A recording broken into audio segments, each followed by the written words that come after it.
মধ্যপ্রাচ্যের উত্তাপ যখন নতুন মাত্রা পাচ্ছে, ঠিক তখনই ইরানের বন্ধু হিসাবে নিজেদের অবস্থান স্পষ্ট করল পারমাণবিক শক্তিধর দেশ ভারত। জাতিসংঘ বা ব্রিক্স কূটনৈতিক ভাষায় কথা না বললেও এবার ভারতের আবেদনের প্রেক্ষিতে শান্তি ও সংগ্রামের পথে ইরানের গভীর উদ্বেগকে সমর্থন জানিয়ে বিবৃতি দিল ব্রিক্স।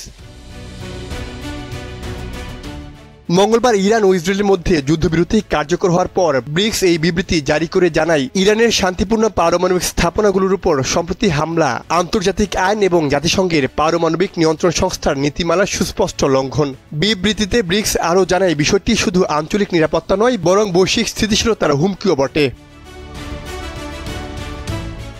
ব্রিক্স জোট যুদ্ধরত সব পক্ষকে কূটনৈতিক পথে ফিরে আসার আহ্বান জানিয়ে বলছে, উত্তেজনা প্রশমনের জন্য সংলাপ ও কূটনৈতিক সমাধানের বিকল্প নেই। হিংসার চক্র ভেঙে শান্তি পুনঃপ্রতিষ্ঠা এখন সবচেয়ে বেশি জরুরি।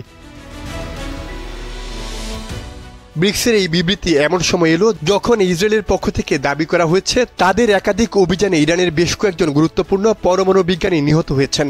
অপরদিকে ইরান এসব হামলাকে রাষ্ট্রীয় সন্ত্রাস হিসেবে আখ্যা দিয়ে জাতিসংঘে আনুষ্ঠানিক অভিযোগ জানাতে যাচ্ছে বলে জানা গেছে। বিশ্লেষকরা মনে করছেন, ইরান ও সংযুক্ত আরব আমিরাত বর্তমানে ব্রিক্সের সদস্য হওয়ায় জোটটির এই বিবৃতি মধ্যপ্রাচ্যের কূটনৈতিক ভারসাম্যে নতুন মাত্রা যোগ করবে। গত 13 জুন ইরানে হামলা চালায় ইসরায়েল।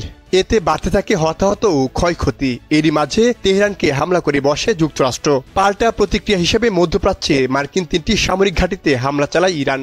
এর পরপরই সামাজিক যোগাযোগ মাধ্যমে ইরান ইসরায়েলের মধ্যে যুদ্ধবিরতি ঘোষণা দেন মার্কিন প্রেসিডেন্ট ডোনাল্ড ট্রাম্প।